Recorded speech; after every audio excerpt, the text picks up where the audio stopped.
কেরানীগঞ্জে ঢাকা কেন্দ্রীয় কারাগারের প্রধান ফটকে অভূতপূর্ব এই দৃশ্য কৃষক দলের সাধারণ সম্পাদক শহীদুল ইসলাম বাবুলের কর্মী সমর্থকদের। পতিত ফ্যাসিবাদী সরকারের আমলের মামলায় সাজাপ্রাপ্ত এই নেতা রবিবার জামিন পাওয়ার পর কারামুক্ত হলেন। প্রিয় নেতাকে কারা ফটকে স্বাগত জানাতে কর্মী সমর্থকদের তাই এই উচ্ছ্বাস।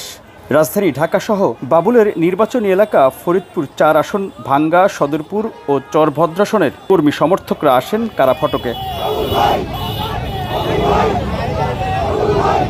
কেন্দ্রীয় কারাগারের সামনেই নেতাকর্মী সমর্থকদের শুভেচ্ছা গ্রহণ করেন শহীদুল ইসলাম বাবুল।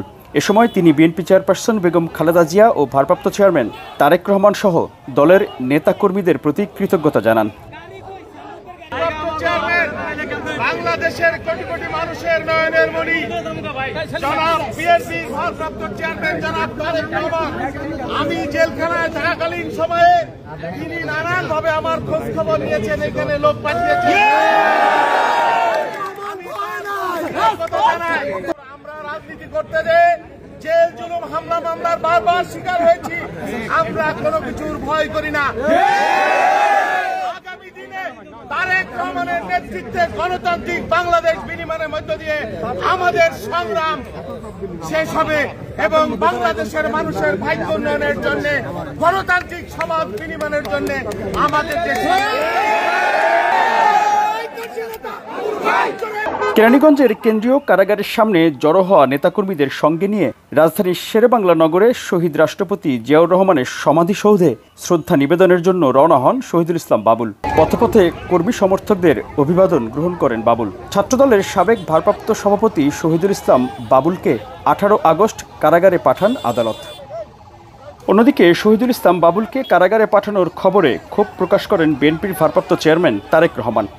ফ্যাসিবাদ শাসনের অবসান বা স্বৈরাচার পলায়নের পরও আজও ফ্যাসিবাদ আমলের দায়ের করা মিথ্যা এবং রাজনৈতিক উদ্দেশ্য প্রণীত মামলায় এখনো আমাদের হাজার হাজার নেতাকর্মীকে আদালতের বা আর হাজিরা দিতে হচ্ছে। গতকালকে আমাদের কৃষক দলের সেক্রেটারি বাবুলকে জেলে যেতে হয়েছে এরকম একটি মিথ্যা মামলার কারণে। বিগত আওয়ামী লীগ সরকারের আমলের ভুয়া মামলায় সাজা দেওয়া হয়েছিল কৃষক দলের সাধারণ সম্পাদক শহীদুল ইসলাম বাবুলকে।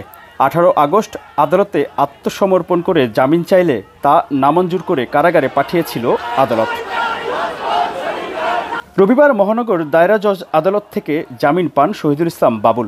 এ সময় তার আইনজীবীরা জানান, আওয়ামী লীগের সময়ে সম্পূর্ণ ভুয়া অভিযোগের মামলায় ফরমায়েশি রায়ে সাজা দেওয়া হয়েছিল বাবুলকে। আমরা ধিক্কার জানাই সরকারকে শত শত মিথ্যা মামলা দিয়ে এবং এই ফরমায়েশি রায় দিয়ে আমাদের জাতীয়তাবাদী শক্তিকে ফ্যাসিস্ট সরকার ধ্বংস করার চেষ্টা করেছিল। আমরা ন্যায় বিচার সুপারিশের পথে শুরু করেছি। আজকে তার একবারে একটা উদাহরণ যে আমরা কোর্ট থেকে ন্যায় বিচার পেয়েছি, আমরা সন্তুষ্ট।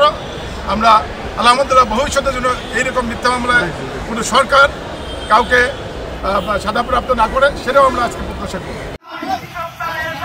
আওয়ামী লীগের আমলের মামলায় শহীদুল ইসলাম বাবুলকে এখনও কারাগারে যেতে হয়, এই ক্ষোভ প্রকাশ করে দেশের বিভিন্ন স্থানে বিক্ষোভ হয়েছে গেল এক সপ্তাহ। রাজধানী ঢাকাসহ বাবুলের নির্বাচনী এলাকায়ও বিক্ষোভ করে তার নিঃশর্ত মুক্তি দাবি করেছিলেন নেতাকর্মী সমর্থকরা। শেষ পর্যন্ত এক সপ্তাহ কারাগারে বন্দী থাকার পর জামিনে মুক্ত হলেন কৃষক দলের সাধারণ সম্পাদক ও ছাত্রদলের সাবেক ভারপ্রাপ্ত সভাপতি শহীদুল ইসলাম বাবুল। Desk report, Dhaka.